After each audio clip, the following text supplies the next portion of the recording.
Alright, we are on the, was it day 3, day 4? I think day 3 of the project. I'm going to do the acetone in the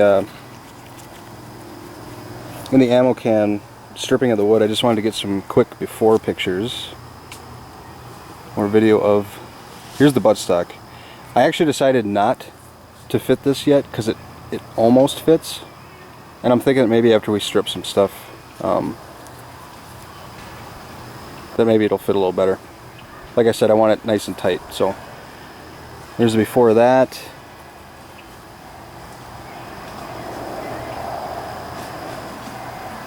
And before the upper handguard.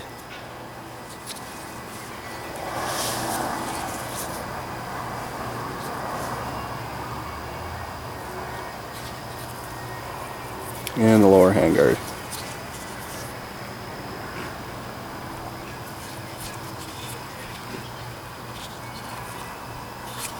So let's see what happens here when I get them stripped. Real quick also, I removed the tension spring that was on the front here. It was kind of hard to get out. I used my fingers, but on some of them you have to use pliers just to pull that out. You can't get this out, but I figured I'd remove as much metal hardware as I could, so I removed that, and then I also removed the tension spring in the upper handguard, which is, picture that like this, it would be up here, but I just took that out too. And of course all the hardware from the buttstock. So it's mostly just the wood that's going in here.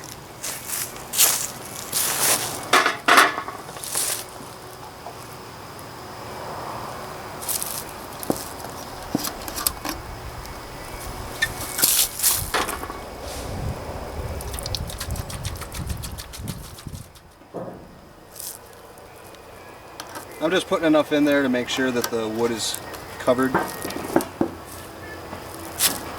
And then I'm just going to cover it so it doesn't stink up the whole neighborhood. And we'll let that sit there for about a day, and I'll come back and make the second part of the video to see what it looks like. Okay, so it's been 24 hours since I've had the buttstock, upper and lower handguard sitting in the acetone. So now I'm going to use just some number 1 steel wool. It's a little bit more coarse than... The acetone looks pretty brown. We'll see here.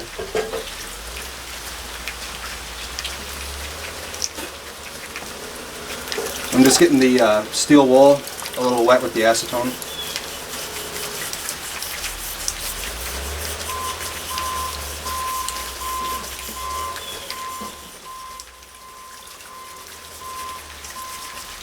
I'm actually trying to go a little bit with the grain here, so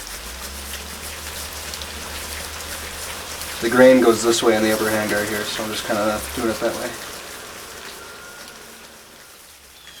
It did a really good job of getting this finish off. I don't know if you can tell, but the acetone evaporates pretty quickly, and you can tell that that finish is right off of it, so it did a pretty good job. So I'll go ahead and let that sit in there for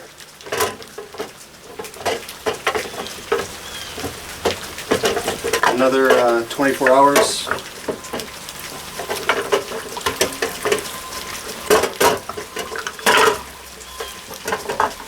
And come take a look at it again when it's all done. Alright, welcome back. I don't even know what day this is. I'm kind of blending all these videos together. And today I just wanted to show you how I got the buttstock fitted. Everything's been stripped of its finish. It's had time to dry. And I've had to do very minimal sanding on the buttstock. But I wanted to make note of something very interesting that I actually found out from trying to fix this gap right here. And if you look, there's about a 1 millimeter gap between where the buttstock meets the receiver. And I always thought that it was supposed to be flush. And I've been having a heck of a time getting this flush. And through my research through AR15.com calguns.net.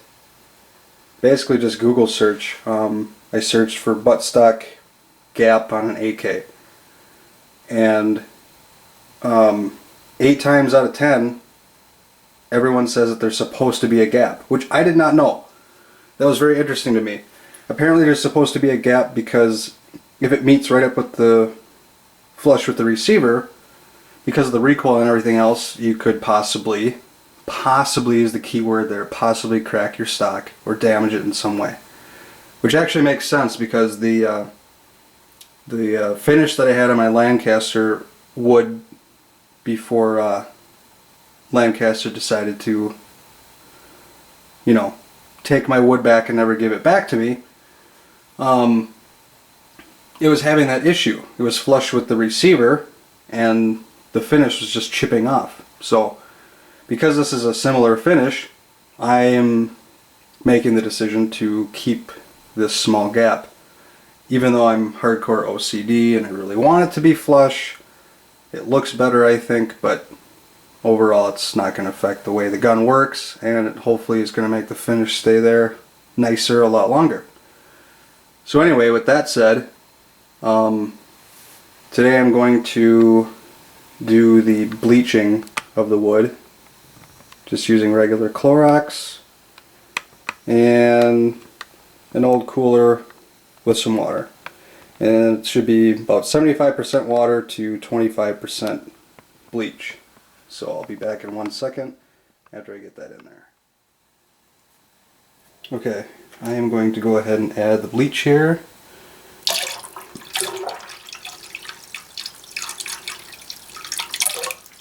And it should be good. And I'll give it a quick stir. And just to get some before shots here, here's the buttstock. Finish removed, all dry. Put that one in first.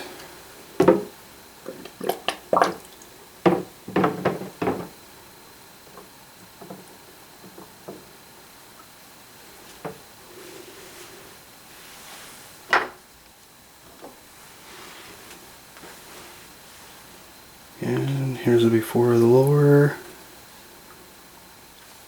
and the upper.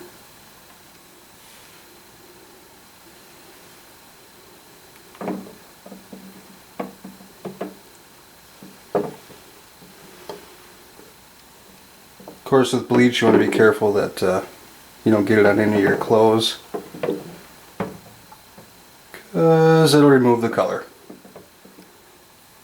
Kind of slimy already. So there's that. I'll go ahead and close that up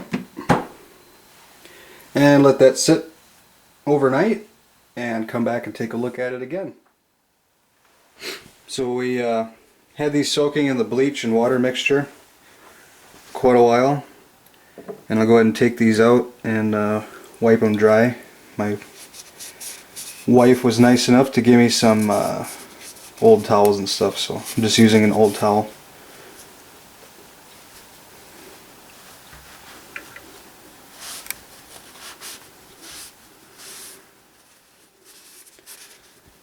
Definitely bleached it though. It's definitely a lighter color. It looks like more of the dirt and stuff is gone too, so it's definitely a good thing.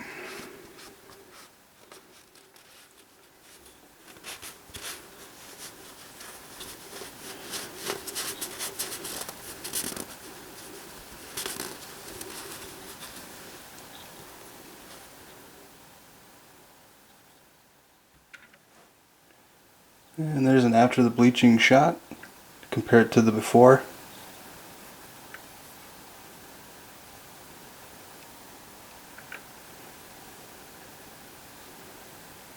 Looks pretty good.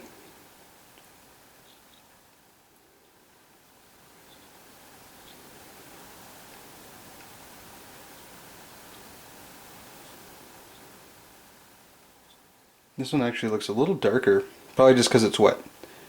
Well, let's hope that that's why. Otherwise, it's just gonna suck. It's going to take a few days for the wood to dry, and after that then we'll mix up the dye with the polyurethane and we'll go from there. So I'll see you guys in a few days.